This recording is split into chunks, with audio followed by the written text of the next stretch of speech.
The next point that I want to talk about is inviting others along in the journey of your story. Sometimes we forget to do this. We want to jump right to the plot. We want to jump right to all the action, and we forget to invite other people along with us to help those people understand the emotions that went into making those decisions, the thoughts that went into making those decisions. Sometimes the process behind the decision is just as important, if not more important, for your audience to hear. The important part of this is because we have to transcend our own stories. We want people to identify with the emotions, even if they can't identify with the story. One of the best examples of this is sports movies. I love sports. I love sports movies. My wife doesn't love sports movies or sports so much, but she does like sports movies. And here's why. Many of those movies do a very good job of understanding that the content isn't really about the sport. The content is about the people and the decisions they are making in the sport. Whether it's football or basketball or cricket or rugby, those sports are just the background to what's really going on. Because the truth is that if it were just about basketball or baseball, it would have a very small percentage of people that would understand it or be interested in it. But because it focuses on the people and the relationships and everything that goes into that, then it draws more people in. It transcends the actual event because it focuses on what is actually going on within the people.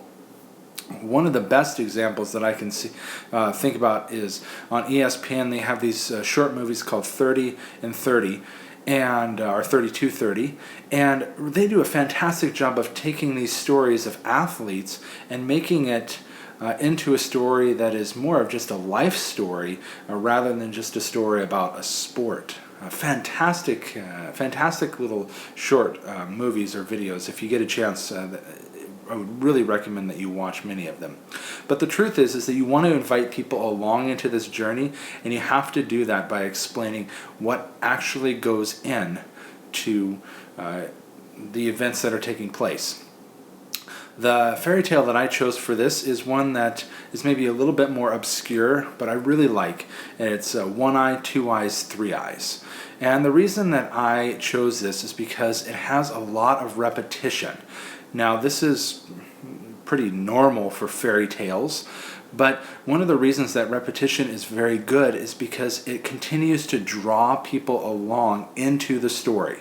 I recently had an opportunity to listen to the author Daniel Pink speak, and he started his speech saying that a good public speech has three things: brevity, levity, and repetition. And then he went on to say that one more time and two more times and three more times until the whole crowd erupted in laughter and yada, yada, yada.